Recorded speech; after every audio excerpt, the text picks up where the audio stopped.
Boa tarde.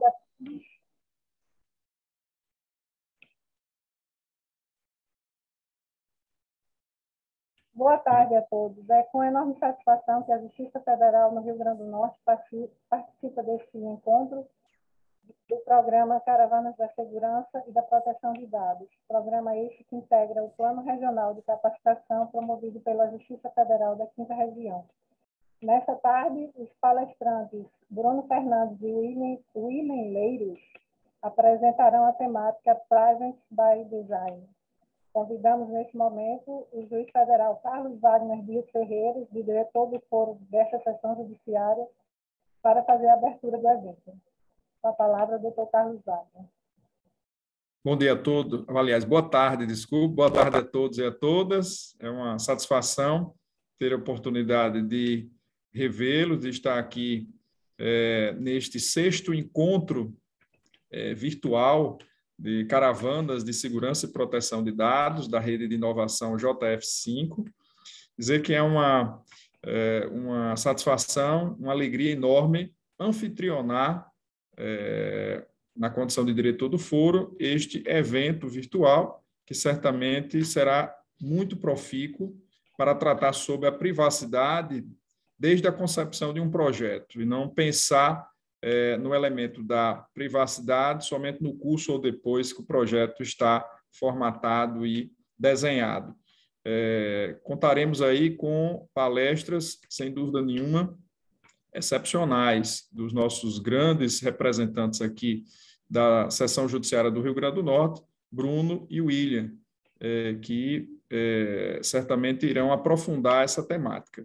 Então, na condição de diretor do foro, eu expresso a minha satisfação enorme e espero que o encontro de hoje marque aí, dentro da trajetória de capacitação a respeito da implementação da Lei Geral de Proteção de Dados na 5ª Região, um grande marco para a nossa 5ª Região e nossa rede de inovação. Eu desejo um excelente evento e um abraço a todos. Aproveite aí, certamente, esse evento será extremamente exitoso e eu desejo exatamente excelentes palestras para todos que estão participando. Agradecemos as palavras do Dr. Carlos Wagner, nosso diretor do foro, e a gente gostaria de aproveitar a oportunidade também para parabenizar, na pessoa do Dr. Marco Bruno Miranda, a realização desse evento. Ele hoje está como juiz auxiliar da presidência e assim, foi um idealizador, né, do evento. Antes de passar a palavra aos nossos palestrantes, eu darei alguns informes. O link de acesso, acho que como todo mundo já sabe, né, permanecerá o mesmo para todos os encontros. Os certificados serão fornecidos para quem frequentar, no mínimo, 6 dos 8 encontros do programa. Ou seja, vocês só poderão ter 2 faltas ao longo de todo o programa. Ao longo do evento, a gente vai disponibilizar no chat os links da lista de frequência e da avaliação de reação, sendo possível também acessar o QR Code na exposição dos painelistas. Lembrando que o preenchimento desses formulários será de extrema importância, seja em razão da gamificação, como também para a validação da presença de todos. Eventuais perguntas aos painelistas deverão ser dirigidas exclusivamente através da aba Perguntas e Respostas do aplicativo Zoom. Por fim, em razão do limite de tempo, caso a quantidade de perguntas seja superior a 4 perguntas, os demais questionamentos vocês receberão a resposta através do e-mail. Passo a palavra aos nossos palestrantes, Bruno e William. Obrigado, Beth, Dr. Carlos, pelas palavras. Boa tarde, pessoal. Prazer, né? Uma satisfação também da gente poder contribuir, né, compartilhar um pouco dessa discussão, né, que envolve qual que é o objetivo principal, né, da caravana, né, de segurança e proteção de dados. O tema que a gente se propôs a trazer para a discussão, né, e fazer a apresentação se refere à privacy, né, a privacidade desde a concepção, o termo em inglês é Privacy by Design, e foi assim que essa estratégia, né, se tornou conhecida. Mas vamos iniciar aqui compartilhando uma apresentação que a gente fez para ir guiando, né, e auxiliando a compreensão. Então, só um minuto. Acho que já devem estar vendo aí a tela, né, da apresentação. Uma observação importante é que a gente tem aqui, em alguns slides, mas desde aqui do início, né, um QR Code que vai facilitar essa marcação desse registro de frequência, né, que o Beth já sinalizou, e que é importante, né, para a obtenção dos certificados e confirmar a participação no evento. Então, dando início aqui à nossa palestra, a nossa apresentação sobre o Privacy by Design, queria só iniciar me apresentando e dado também, talvez, ao meu colega William. Eu sou Bruno Silva, servidor aqui da Justiça Federal do Rio Grande do Norte. Atualmente estou diretor aqui do Núcleo de Tecnologia, mas ao longo da minha trajetória aqui na Justiça Federal, a gente atuou tanto na área de infraestrutura como na inovação. E minha formação ela é técnica, né, de ciência da computação. Esse tema, né, proposto para a gente discutir hoje, ele está bem associado, motivado pela área de proteção de dados, que envolve essencialmente a área de, assim, com uma grande força a área de TI, mas não necessariamente só para esse escopo. Então, espero que, né, essa discussão que a gente teve, esse aprofundamento que a gente teve do tema, sirva, né, como uma inferência, como uma inspiração para aplicação em outras áreas, né, que são as áreas que são atingidas, né, pela proteção de dados. William, você quer dar uma palavra também aí já, se apresentando? Claro, boa tarde a todos os participantes do evento. É um imenso prazer estar colaborando também nesse evento das caravanas. Como já está colocado aí, sou o William, né? No momento estou como supervisor da seção de gestão e desenvolvimento de sistemas, contribuindo aqui na implementação de vários sistemas. Minha formação também é voltada para a área baixa técnica de TI, né? Analista de sistemas, com especialização e mestrando aqui pela Universidade Federal do Rio Grande do Norte, e estamos aqui para trazer nossa contribuição sobre esse tema para todos durante esse evento. Vamos seguir aqui. Então, pessoal, só para a gente uniformizar, né, as expectativas em relação a esse tema, uma primeira questão relevante, a gente estabelecer para onde a gente está indo, né, com essa estratégia. O Privacy by Design, ele não chega a ser um conceito novo, né, ou uma implementação muito diferente do que a gente tem nos processos de trabalho, no desenvolvimento de software, mas trata mais como um conceito de cuidado prévio aos problemas, né, antes que eles venham a acontecer. Nesse caso, o problema, ou a discussão é a privacidade.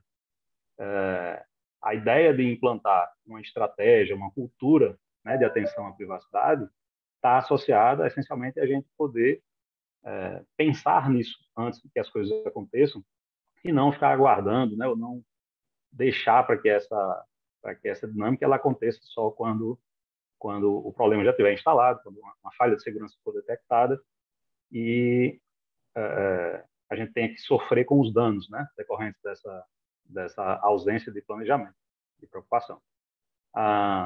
Onde a gente pode aplicar desde o desenvolvimento de software, né, justamente ao pensar nos produtos de software, termos, né, a preocupação constante, né, e preliminar em incluir discussões sobre privacidade. Quando a gente estiver trabalhando com um novo produto que pode ser um serviço, por exemplo, de identificação, né, dos visitantes de uma instituição. Nesse momento, também vai haver uma provável coleta de dados e aí estão pessoas que estão envolvidas, né? E a Lei Geral de Proteção de Dados está associada a isso, as pessoas e os dados das pessoas. Então, é importante que a gente se preocupe desde o do primeiro momento sobre que dados a gente vai coletar e tratar, né, e processar sobre essas pessoas.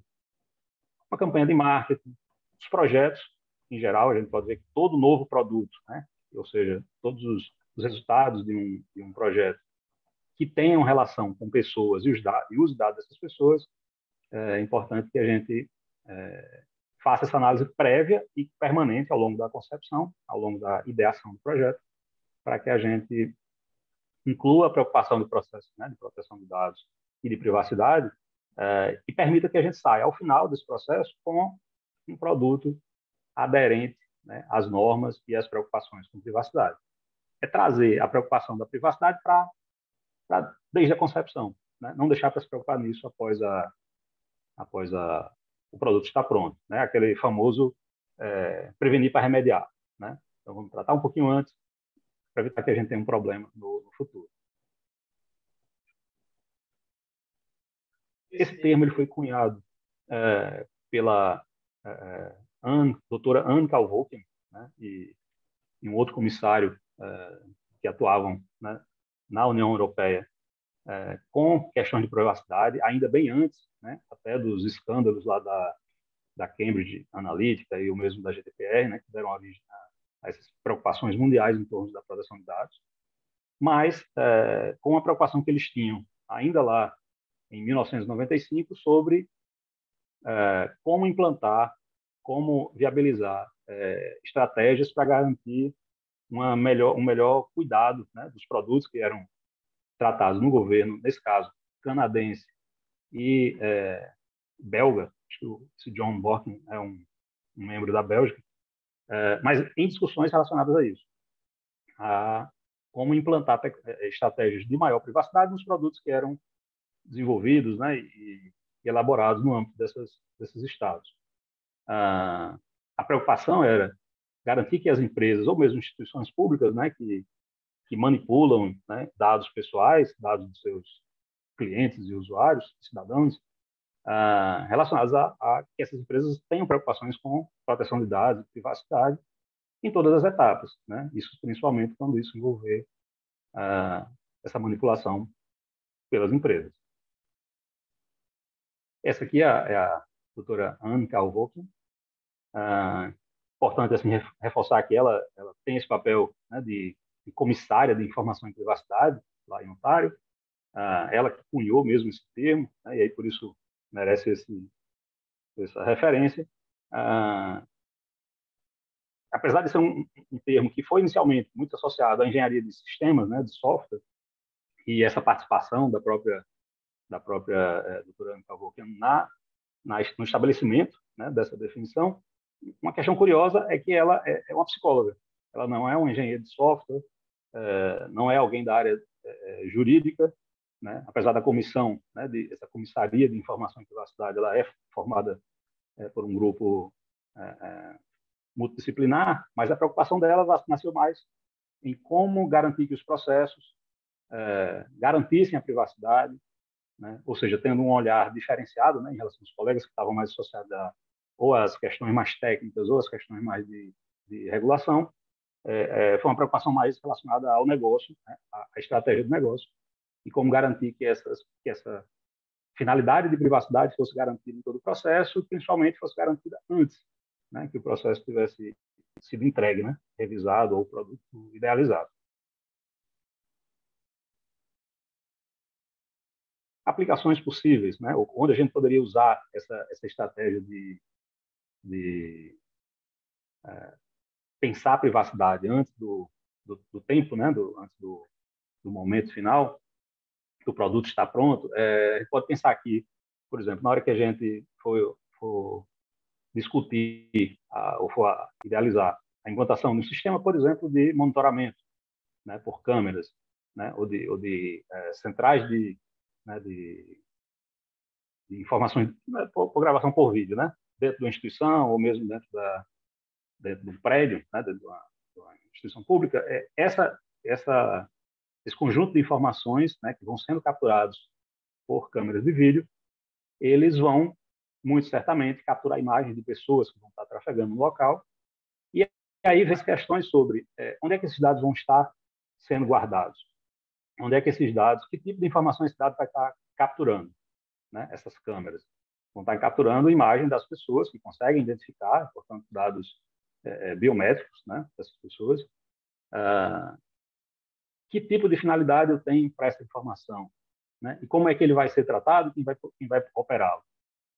A resposta para essas questões vai levar a que a gente tenha um melhor planejamento em relação a garantir que as pessoas saibam, por exemplo, né, que estão sendo filmadas, garantir que elas saibam que estão sendo filmadas para alguma finalidade específica prevista dentro do órgão, como, por exemplo, de segurança, ou se é para identificação, né, e abertura de portas e cancelas, e que a informação está sendo guardada com proteção e com sigilo, os vários cuidados que são necessários, que deem transparência, que garantam que o cidadão, né, o usuário daquele ambiente, perceba que aquele sistema de câmera está ou não sendo usado para uma dada finalidade, né, e que isso fique ciente lá para ele.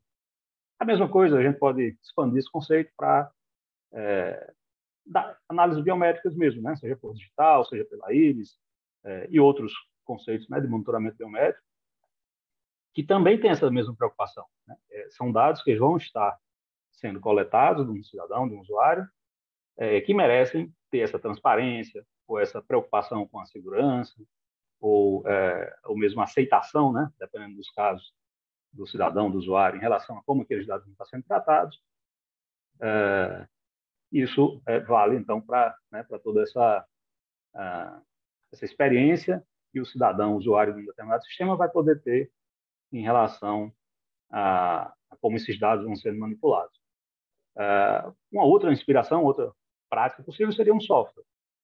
Né? Nos sistemas de software que a gente usa hoje em dia, em boa parte, a gente pode ter como inspiração isso até mesmo no celular, a gente tem aplicações que vão ter essa captura, né, de dados pessoais, e as mesmas lógicas, né, a mesma inspiração que a gente teve lá num projeto com um sistema de câmera ou num sistema de controle biométrico, a gente precisa ter, ao desenvolver um software, pensando que essas informações, esses dados que são coletados pela aplicação, eles têm uma finalidade, que sejam consentidos pelo usuário quando aquilo for necessário, que seja dada a ele a transparência de informar para que aquela informação é necessária e está sendo coletada, né, por aquele produto de software. Isso, de preferência, né, essa é a ideia do Privacy by Design, isso que seja pensado, né, e seja estruturado desde essa fase inicial e não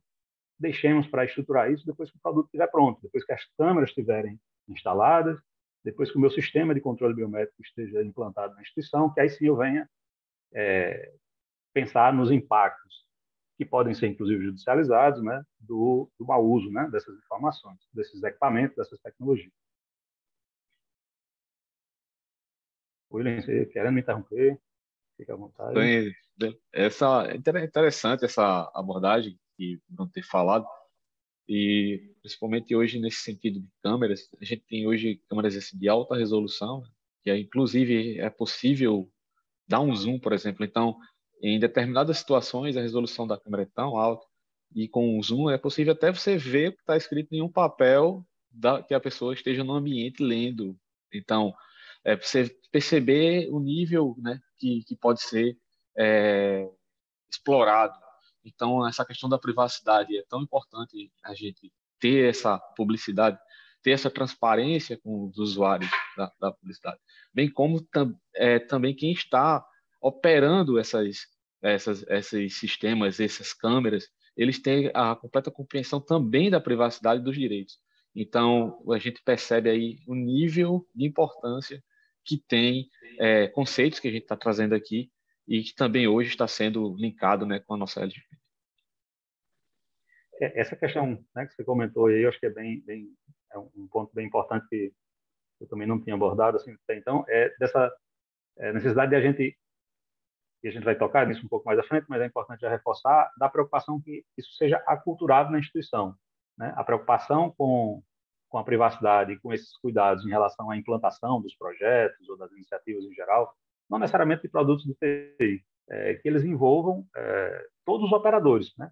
Todo aquele servidor, funcionário, colaborador que está, de algum modo, trabalhando no processamento, é importante que ele tenha a ciência do impacto que tem aquela atividade que ele faz, e que a atividade que ele faça esteja dentro de uma previsão legal, né, por exemplo, para que ele não exceda a missão, né, que foi dada, ou a atribuição que foi dada pelo titular do dado, na hora que ele estiver fazendo uso da informação, né? Então, isso pode causar problemas institucionais ou para o próprio, né, para o próprio operador.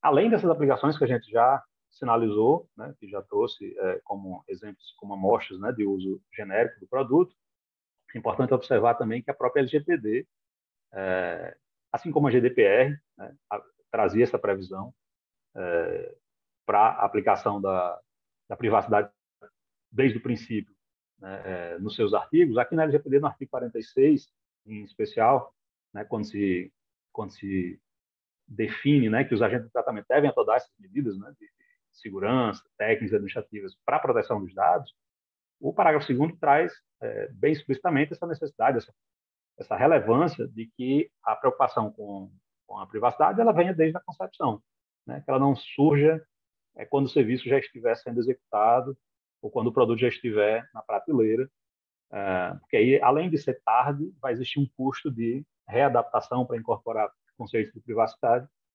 para que se alcance essa finalidade, né, de termos um produto que incorpore, né, as características de privacidade. Então, aquela doutora Anne Calhoun, que a gente citou, ela, além de ter cunhado o termo, né, e propagado a preocupação com isso, ela também estruturou, junto nessa reflexão sobre a privacidade, os princípios. Alguns princípios que ajudam a nortear como a gente implanta, né, o processo de privacy by design numa instituição ou num processo de trabalho. E parte da missão dessa nossa apresentação é justamente levantar esses princípios ou apresentar essas discussões para quem eventualmente a gente não tem ainda tratado ou conhecido, como uma proposta de que a gente possa incorporar esse processo, né, esses princípios de privacidade, não só na TI, né, mas, na medida do possível, nas áreas que desenvolvem projetos, produtos, né, aqui na Justiça Federal, e a gente possa ir incorporando esse conhecimento. Acho que a missão da caravana ela já assume muito bem esse papel de estar divulgando e estar propagando o conhecimento, né, sobre a preocupação com a Lei Geral de Proteção de Dados, mas à medida que a gente tem um método, né, que tem princípios a seguir, a gente possa incorporá-los, né, no nosso dia a dia. Aí vem aquele momento do merchandising lá do NGP, né, para que todo mundo possa, quem não fez ainda, já possa registrar sua frequência, né? Inclusive, eu acho que perguntaram aí no chat em algum momento. Pode usar o QR Code se quiser, para fazer o registro da frequência, ou simplesmente utilizar o link. Isso, o link ele tá escrito aí. Em alguns momentos, acho que a Beth ela vai também colocar no chat para vocês, mas pode aproveitar esses 5 segundos aí, 10 segundos já de intervalo para fazer suas marcações de frequência. Que princípios foram esses, né? Que filosofia, né? O caminho, né? Foi trilhado, foi proposto pela doutora Anne Calhoun como um meio de a gente alcançar essa privacidade pelo design, né? Desde o design, desde a concepção. A gente tem aqui uma relação de 7 princípios, que, em linha geral, eles reforçam o conceito entre si, né? Eles são meio cíclicos, mas que passam parâmetros que nos ajudam a incorporar essa ideia do conceito de privacidade desde lá da sua origem. A gente vai detalhar, né, melhor cada um deles, então eu vou abster dessa leitura, mas a gente pode começar assim. O primeiro deles é a gente trabalhar com essa visão proativa da concepção da privacidade, de modo que a gente seja proativo, mas não necessariamente assim, com a intenção de não sermos reativos, né? Preventivo, não corretivo. A missão é pensar nas questões de privacidade, incorporar essa preocupação no centro da concepção de produtos ou de projetos que a gente tem a desenvolver, de modo que a gente não faça isso de forma reativa ou não corretiva. né? E faça isso proativamente. Essa finalidade ela se justifica justamente para que a gente não gaste o esforço depois do produto estar pronto, percebendo os problemas antes, né? Então, uma questão assim, relevante é, antes que os riscos se materializem, antes que eles se tornem, né, um problema, e isso venha a se agravar por meio de algum dano a alguém, ou um risco, né, até a saúde, digamos assim, da própria instituição, pelo desgaste, né, que é dado quando há algum tipo de vazamento, né, ou de fluxo de dados, que a gente faça esse conceito, essa preocupação e esse plano de privacidade antes. Os eventos, a gente já tem bem ciência disso, né, que os eventos, quando eles são furos, né, de segurança que exportam, né, que permitem que um atacante qualquer exporte dados e manipule dados, ele é extremamente danoso e praticamente não dá mais para você recuperar, né, os danos daquilo ali. Então, a preocupação com tratar esse fato antes nos dá uma vantagem competitiva de, pelo menos, ter pensado, ter preparado o ambiente para que ele seja resolvido ainda na concepção. Né? Verdade. E pensando um pouco, sabe, Bruno, nisso também, você pode, a gente retornar ao exemplo das câmeras, né, que a gente fala, que foi citado aí como aplicações, a gente pode antecipar com essa cultura, com essa estratégia, a gente vai antecipar um evento invasivo, por exemplo, de um operador utilizando uma câmera de uma forma que não seja ideal, por exemplo. Então, nessa perspectiva de ser proativo, de a gente estimular essa cultura, que aqui a gente quer evitar quer tirar os riscos, né? A gente quer mitigar esses riscos para que não enseja num problema para a instituição. Isso mesmo. Isso vale para um evento, né, que tenha a participação externa, mas vale também para os nossos operadores, né? Aqueles que vão atuar na manutenção, né, no uso da informação. As preocupações nascem de uma forma a atuar de forma, né, proativamente em relação a esses cuidados. Um segundo princípio, né, previsto e proposto pelo Privacy by Design é que a gente use o conceito de privacidade como configuração padrão. Isso talvez seja até mais simples de pensar quando a gente visualiza um aplicativo num celular, né, desses aplicativos recentes, para videoconferência. É razoavelmente comum que, ao entrar num aplicativo desse de videoconferência, a gente já tenha como configuração padrão a câmera desligada. Não sei se vocês já perceberam, mas o Zoom, que é esse mesmo produto que a gente está usando, ele age dessa forma. Ele já vem com essa marcação fechada e com áudio ligado. Isso se propaga para o Meet, para acho que o Teams, a mesma coisa. Enfim, isso é um exemplo de como, ao pensar aquele produto, não estou nem antecipando se a própria empresa Zoom, Microsoft ou as outras pensaram nisso antes. Mas, se tiverem pensado antes, né, ou se a gente estiver planejando algum produto que tenha esse tipo de característica... Bruno? Oi, desculpa. Bruno? Pois não. Perdão, tá com eco o seu áudio, não sei a razão. Assim, eu já estou avisando porque o pessoal está reclamando. Joia. Acho que o William pode... Talvez tenha um pouquinho. Talvez tenha sido no último minuto aí a questão do microfone, certo? Joia.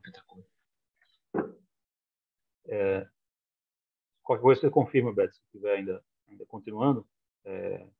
Não, agora passou. Pelo menos para mim, não tem mais eco. Maravilha. Toma esse cuidado daqui para frente.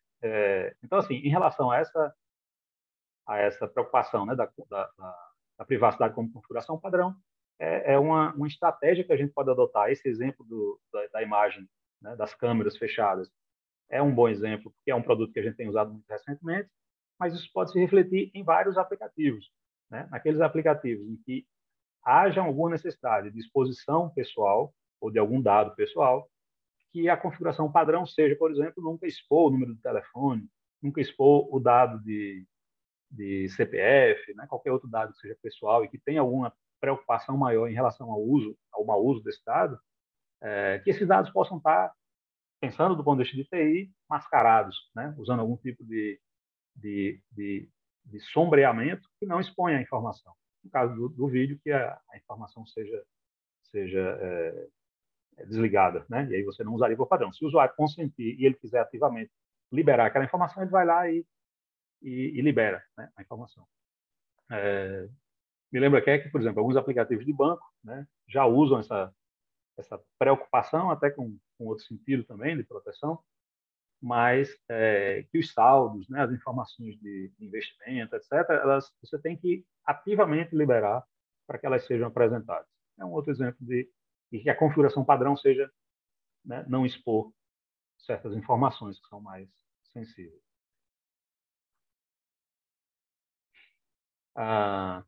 Nesse sentido de viabilizar esse último princípio, aí a gente tem algumas estratégias que são mais específicas, né? E que são úteis, né? Aplicáveis para a solução disso. Uma delas ao coletar qualquer tipo de informação, eu comunique a finalidade. Né? Ao expor essa informação, por exemplo, da imagem, né? Que fique claro, né? Para aquele tipo de uso, qual é o impacto disso. Aqui vai abrir sua câmera, né? Você vai estar sendo visto pelos demais. Informação razoavelmente simples, mas que dá ao operador daquele sistema, né? Ao usuário daquele sistema, a condição de decidir se aquilo ali é a decisão que ele quer, né? No final das contas. Uma outra questão importante é a gente coletar o mínimo de dados possível, né? Observar se essa informação que eu preciso coletar do cidadão, né, do usuário ou do cliente, é necessária para aquele sistema, para aquela solução operar. Isso é algo que me remete aos formulários, né, de cadastramento que a gente preenche ao longo da vida e que normalmente, pelo menos historicamente, pediam todo tipo de dados. Né? Você fazia um cadastro, sei lá, para uma instituição de condomínio, né, para o condomínio, e o cara pede informações que não se referem. Perdão, Bruno. Esse último minuto ninguém conseguiu ouvir. Deu uma falha aí na sua conexão, eu acho, não sei. O telefone aberto novamente. Pelo menos para mim aqui, falhou esse último minuto. Eu ouvi. Não sei se foi específico para alguém. Então, houve essa quebra do conteúdo, né, Beto? Pode confirmar, né? Para a maioria parece que ouviram. Tá. Bom, deixa eu então dar só uma resumida. Eu creio que esse último minuto a gente estava ainda nesse slide. Sim, entendi. Em relação a esse slide, que eu penso que seja o que a gente está discutindo nesse último tempo, comunicar a finalidade é deixar claro para o cidadão, né, o impacto daquilo que está sendo coletado de informação por ele, assim, pelo sistema, né, mas que deve passar pelo consentimento, né, pela autorização. Um segundo aspecto importante é a gente coletar o mínimo de informação necessária, aquelas informações que são realmente necessárias para aquela finalidade que se presta o produto, a solução que a gente está desenvolvendo. E não coletar CPF, certificado de reservista, telefone, RG, né, telefone de contato, sei lá, dados que fujam. Eu estou dando exemplos assim, de dados que são eventualmente coletados quando se coleta em demasia, mas que são coletados quando se preenche algum tipo de cadastro. Quer falar, Will? Verdade. Essa questão de minimizar é extremamente importante para a gente exercitar essa questão do Privacy by Design. E também, aí já pegando a sequência do que o Bruno falou, a gente certificar, né, que as informações que vão ser coletadas vão ser específicos, fins relevantes, que a gente, os objetivos que tem, então a gente vai minimizar, pegar a informação de forma só o essencial, com o fim, deixar explícito o fim de uso dessas informações e pedir o consentimento do cidadão, da pessoa que tem esse dado pessoal.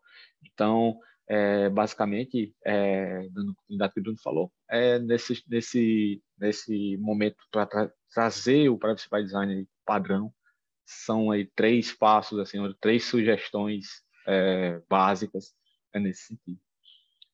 Pode seguir. Perfeito, pessoal.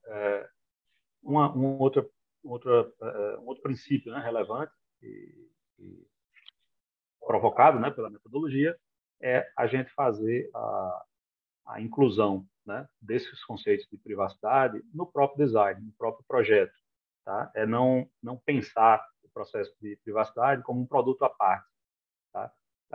Na hora que a gente desenvolve uma solução de TI, né, ou um formulário, ou uma ferramenta nova, né, que no próprio planejamento, né, de construção das interfaces, de construção das telas, né, e da dinâmica de uso daquela solução, a privacidade esteja prevista. Um exemplo simples é que você, ao entrar no site da Justiça, por exemplo, você já tem, né, previsto ali um componente visual, integrado visualmente à solução, que permite que as pessoas aceitem a prática de cookies ou rejeitem, né? Façam pelo menos bem a ciência em relação ao uso dos cookies. Né? Num tipo de ferramenta mais evoluída, a gente possa até administrar os cookies que são publicados e como é que eles são usados, né? Para garantir que né, essa preocupação, né, com a privacidade ela esteja integrada ali ao ambiente. Não é algo que a pessoa vai ter que fazer fora desse ambiente. Tá? E as estratégias para isso? Pode falar, Will. Exatamente. Mais ou menos no mesmo caminho, né, do anterior, do princípio anterior. Algumas estratégias são adotadas, né, para a gente se ter esse princípio, que basicamente é o que é justamente sistêmica, né, a gente pensar em princípios que estejam incorporados à privacidade, né.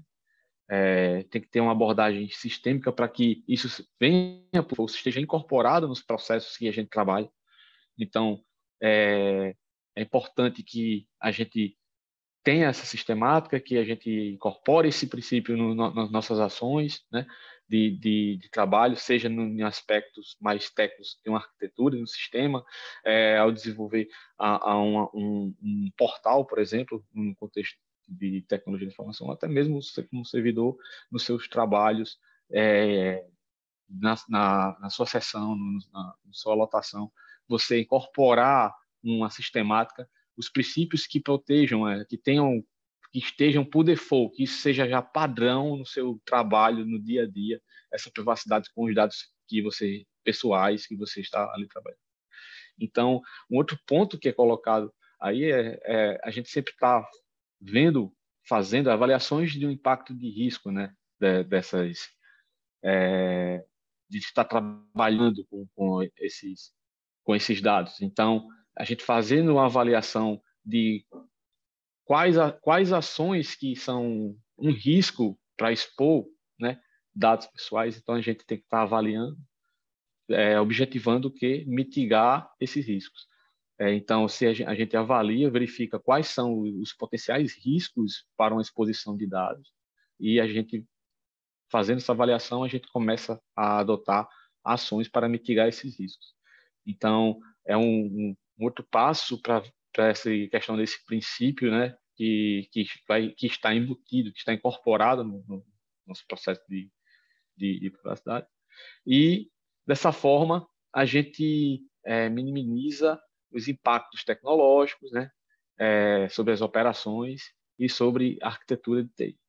Então, a gente tendo essa sistemática baseada nesses princípios que já vão estar incorporados nos nossos processos de trabalho dia a dia, que vão garantindo a privacidade, avaliando os riscos que temos dentro do nosso setor, que podem impactar em um problema que envolve a privacidade dos dados das pessoas. A gente, mitigando esses riscos, a gente vai minimizar outros impactos, como tecnologias, nas operações que fazemos e até, voltando basicamente para a TI, até numa modelagem arquitetural que a gente vem trabalhando no nosso setor. Um outro princípio que a doutora coloca, ele coloca que uma funcionalidade deve estar completa, né? Tem que ter uma soma positiva, não uma soma zero, no sentido de que a gente tem que evitar falsas dicotomias, né? A gente não é questão de privacidade versus segurança, se a gente focar muito em privacidade, a gente vai perder algum canto. Não é isso. É possível ter ambas, é possível a gente ter privacidade e é possível a gente ter segurança. Então, esse princípio que é colocado pela doutora Anne é voltado para isso. Então, a gente tem que evitar ter essa ideia de que se a gente estiver trabalhando muito bem a privacidade, a gente vai estar perdendo em outro aspecto. Eu queria até contribuir, William, nesse sentido aí. Quando a gente tem um produto, por exemplo, que o cidadão, quando começa a usar um celular, por exemplo, né, você pode escolher, no primeiro momento, se ele vai rastrear a sua localização, né? E essa escolha sobre rastrear a localização mostra, assim, conduz ao cidadão só uma escolha, né, que vai influenciar nas respostas que o aplicativo dá sobre a localização que ele está. Mas não impede que ele use as outras diversas funcionalidades do aparelho, as outras diversas funcionalidades de própria localização nos mapas, né, que os celulares ou dispositivos móveis têm. No sentido assim, de que ele vai ter, talvez, recomendações menos aproveitáveis, né, associadas à localização dele. Quando ele pesquisar por um determinado assunto, ele vai encontrar coisas em qualquer lugar da cidade, não apenas na região onde ele se encontra, mas não impede que ele use aqueles serviços. É nesse sentido que a privacidade não precisa ser um adversário da segurança, né? Eles podem caminhar juntos e oferecer um serviço complementar. Se o usuário prefere ter privacidade, ele continua tendo os serviços de segurança, né, e os serviços de usabilidade daquela tecnologia, daquele produto, de forma similar. Isso, mais uma vez, isso é um princípio, naquele sentido de que a gente, ao estimular que nos nossos projetos, que nos nossos produtos, a gente pense dessa forma, uma funcionalidade completa, de soma positiva, não de soma zero, a gente está trabalhando, a nossa equipe, para usar um termo, né, que o pessoal gosta hoje em dia, trabalhando o nosso mindset de desenvolvimento de soluções para um produto que seja que garanta a privacidade, mas que não perca, né, e o usuário não perca em termos de segurança. Um quinto princípio importante, né, envolve essa questão da segurança de ponta a ponta, né? A gente ter o produto e a comunicação, né, que envolve, não a comunicação, mas o processamento de dados, né, pessoais, que envolve uma determinada solução, com segurança desde a concepção, desde a entrada da informação, né, da coleta do dado, passando pelo tratamento, processamento, armazenamento, todas as outras etapas, né? A gente pensar que os mecanismos de segurança eles protegem o dado do cidadão, né, do nosso cliente, não apenas quando ele está coletando, não é só naquele momento em que ele está acessando o nosso site que tem um HTTPS. Existem outras camadas, né? Isso é importante para que o cidadão se sinta e crie uma relação de confiança com a instituição ou com aquele serviço que ele está usando. Porque, afinal de contas, assim, todo esse tema, né, toda essa preocupação com a proteção de dados pessoais, vem, né, do mau uso de dados pessoais. Então, quanto mais essa relação de confiança for positiva, né, melhor o nosso cidadão, o usuário, vai se relacionar com as instituições, sejam públicas, privadas, mas com essa preocupação de que a gente possa garantir que em todo o processo, que a gente possa comunicar isso também, que em todo o processo a informação ela é segura, ela é processada, né, e manipulada de forma segura.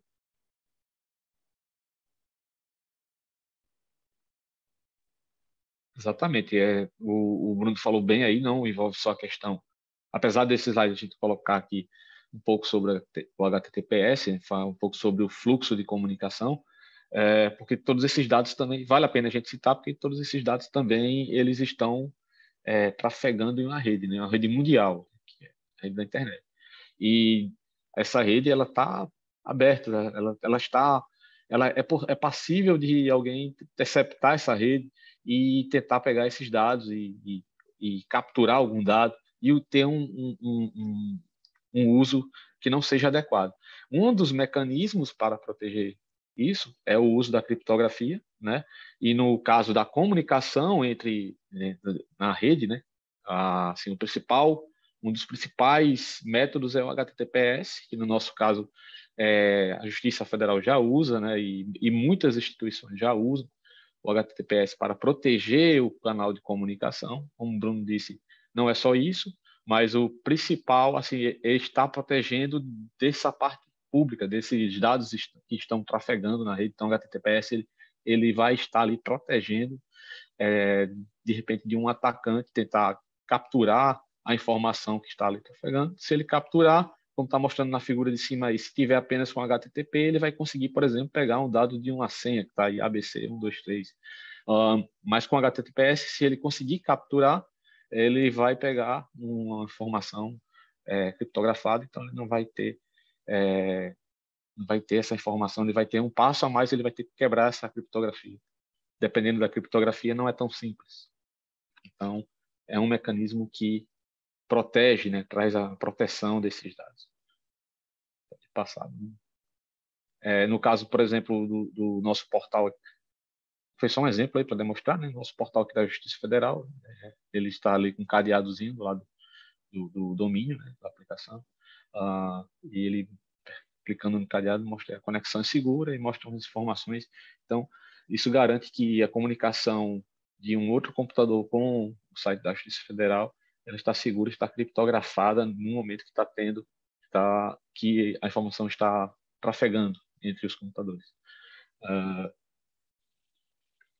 Um outro ponto assim de criptografia que assim, vale a pena a gente falar é que esses dados ele trafegou na rede, estava criptografado, chegou, mas foi armazenado em banco de dados. Então, a gente foi colocado uma imagem rápida aí, que vocês podem identificar que tem aí uma tabela com alguns campos, como ID, login, senha. E essa informação ela é armazenada assim, já bem baixo nível, já bem na parte estrutural mesmo, armazenada basicamente desse jeito, é um exemplo, e você vai ter aí, você tem um identificador, você vai ter um nome, que é um login da pessoa, e você vai ter uma senha. A senha está armazenada, criptografada. Você percebe que esse valor aí de senha não é a senha de fato do usuário, é uma senha criptografada, está armazenada.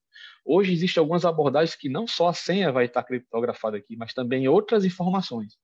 Então, existe até algumas abordagens em que a maior parte desses dados, mesmo em banco, vai estar criptografado. Então, um usuário que manipula o banco de dados, ele já vai ter muitas informações lá criptografadas. Então, você vai tá resguardando também que um operador de banco de dados, ele consiga extrair informações, ele tem acesso direto ao banco de dados, ele vai conseguir extrair informações de dados pessoais e de repente dar um fim não desejável. Então, a criptografia, até nesse ponto de dados, já em banco de dados, garante essa segurança, certo? Não só com senha, que por exemplo foi a senha, mas pode ser com outras informações. Isso é um aspecto importante, e é importante até para garantir essa confiança, né? Garantir que o usuário, né, o cliente de um determinado produto entenda que a informação dele está protegida. O que o William estava mostrando é que essa informação, desde a coleta, né, estava protegida pelo mecanismo de criptografia, que é aquele que garante, né, o cadeado. Nosso site, né, todo o tráfego, né, que vem pelo nosso site, ele é um tráfego criptografado, portanto protegido nesse sentido. E as senhas, né, ou dados, como ele disse, né, é uma senha nesse caso, mas poderia ser qualquer um outro dado guardado em banco de dados, ou seja, dentro da estrutura, né, que já permite o armazenamento da informação, também está protegido. Não é um dado que um programador que tem acesso ao banco, como foi o exemplo que ele deu, consiga identificar. Isso aqui não é exatamente a senha de Maria, João, José. Isso aqui são aquelas senhas cifradas, transformadas, embaralhadas, né, usando um algoritmo específico que garante uma série de questões, dentre elas eu não consigo recuperar, né, a senha do cidadão baseado nesse texto que vocês estão vendo. Se eu digitar esse texto lá no lugar da senha, não é exatamente isso que vai garantir o acesso de alguém àquela conta, certo? Exatamente. Para poder se alcançar a senha original, ele vai ter que utilizar um algoritmo que vai decriptografar essa informação. Então, não é simples, né? Dependendo do algoritmo. Eu queria só alertar, eu pulei logo esse slide aí da frequência, porque pelo que eu percebi aqui no chat, a gente está apontando para um formulário correto, então mantém o formulário que a Nevonice está publicando no chat. Tá? E aí a gente vai para o sexto princípio. Olá, vamos lá. Manter a transparência com o titular dos dados, né? A gente assim a discussão tem sido bastante em relação a isso, tem falado muito ali. Então a gente está assegurando, né, que as partes interessadas que estão operando, que estão usando, que os dados deles vão ser utilizados, né? A gente tem que dar transparência para eles em relação a esses dados. Vamos colocar para eles que a gente confie, né, que eles vamos ter essa relação de confiança, né? E vamos dar a oportunidade dele poder verificar esses dados. Então eles vão poder acessar esses dados, vão poder verificar os dados que estão lá, como estão sendo utilizados, poder fazer a correção, corrigir as informações que porventura venham a estar erradas, ou até mesmo solicitar que seja descartado, né? Dependendo da situação. Então, existe uma relação aí de transparência do titular e dos dados do titular e as instituições e empresas que vão estar utilizando esses dados. Então, esse princípio, ele traz muito isso, ele traz essa cultura, traz esse entendimento de transparência entre ambas as partes, instituições e o titular dos dados. Uma das formas dessa transparência é, por exemplo, aqui em um dos sistemas a gente tem aqui a opção que é repassado para o jurisdicionado, ele autoriza a utilização dos dados pessoais, né? Ele especifica que os dados vão ser para uma finalidade específica, nesse caso aqui é para a questão de uma termação, certo? E que é para um ajuizamento da ação, né? E relata que ele coloca aqui a lei, né? A lei da LGPD, a 13.709. Então, o usuário ele marca essa opção e, ao salvar, ele está consentindo que os dados que ele está informando vai ser para essa utilidade específica, certo? Então, essa transparência é um conceito que é colocado também pela doutora Ana e que a gente aplica e já está conforme a Lei Geral de Proteção de Dados, né? E, por fim, a privacidade das pessoas deve ser sempre respeitada, né? Então, acima de tudo, a privacidade tem que estar desde o início do projeto, como a gente já falou aqui. A gente tem que oferecer medidas, né? Como padrão de privacidade forte, visando apropriadamente opções amigáveis ao usuário. Então, a gente tem que dar uma opção para que o usuário ele veja esses dados, uma opção amigável, né? Para que o usuário ele possa ver os dados pessoais dele sempre que ele quiser. Então, ele vai ter uma opção pode seguir, Bruno, no próximo slide.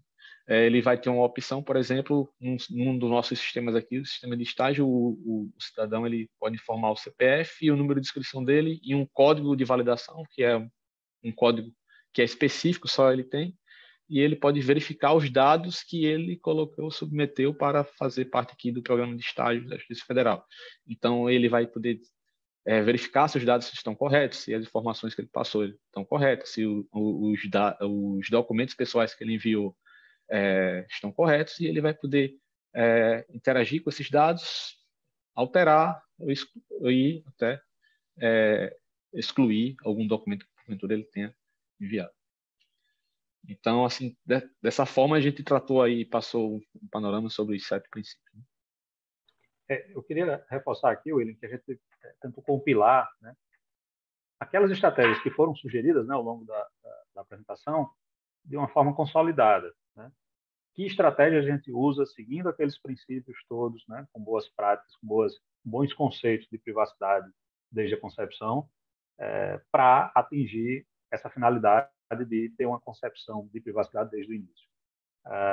Uma primeira questão relevante, né, dessa coleta é a minimização, né, da coleta de dados, né? A gente só pedir, né, só usar, só fazer a coleta dos dados realmente necessários para aquela finalidade, separar esse processamento de dados, né, quando ele for feito em camadas isoladas, para garantir que a informação não seja toda entregue no mesmo processamento, para uma mesma para uma mesma entidade de processamento, evitando que, justamente, se houver vazamento, todo aquele conjunto vai sendo exposto.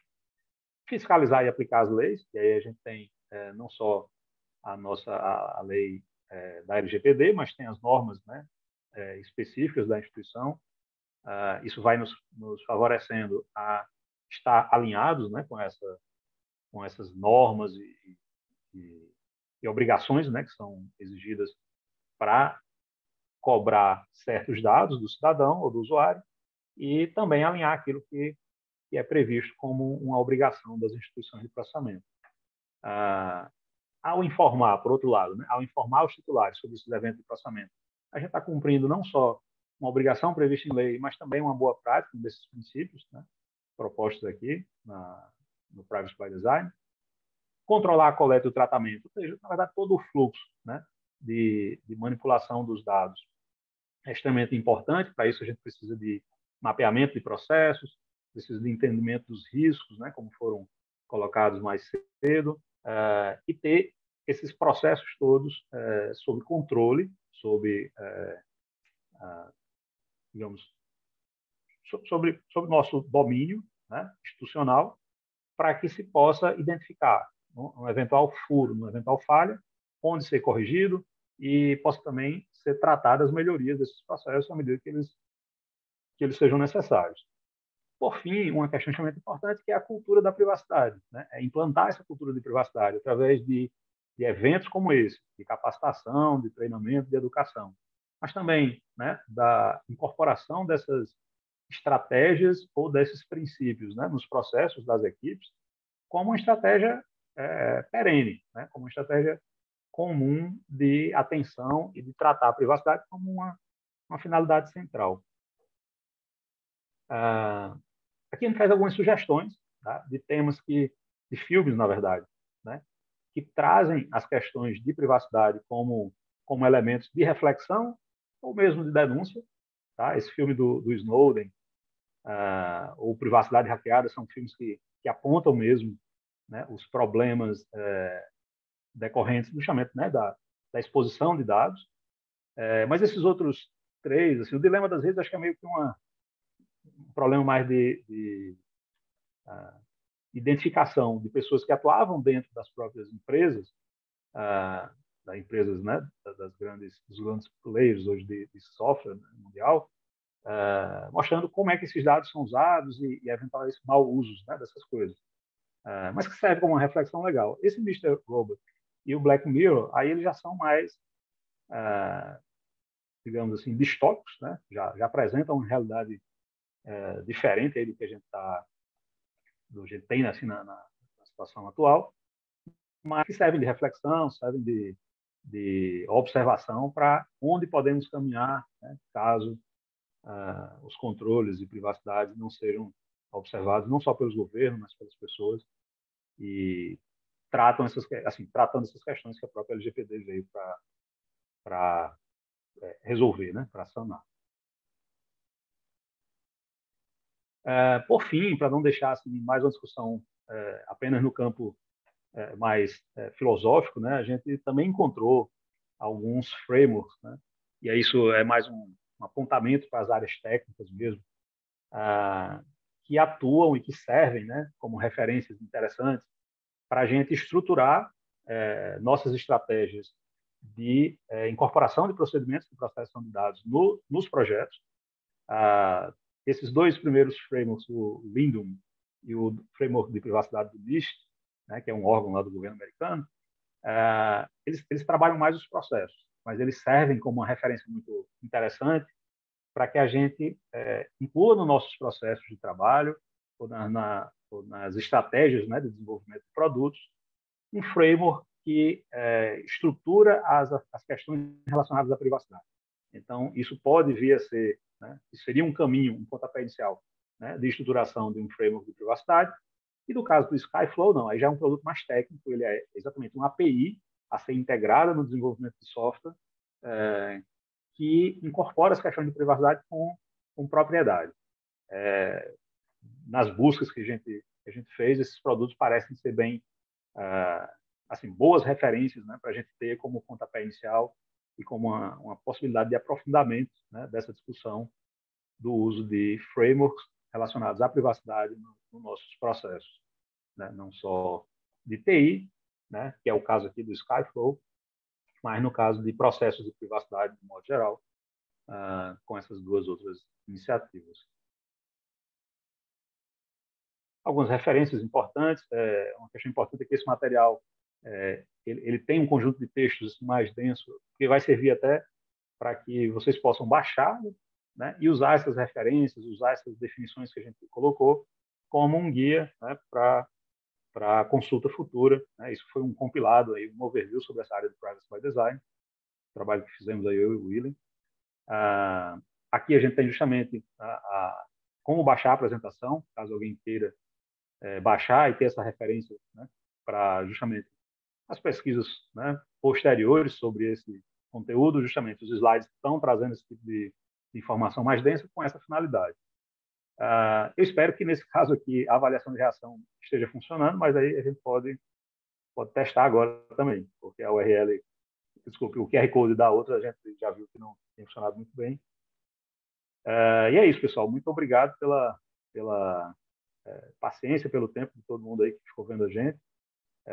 Foi uma jornada, né, intensa, mas bem gratificante para a gente ver que a gente pode contribuir com essa discussão de pensar a privacidade ao longo de todo o processo. William, se quiser dar uma palavra para mim aí. Eu também quero agradecer, né, por esse momento aqui que tivemos. Assim, é de muito proveito, para muito aprendizado para a gente também, né?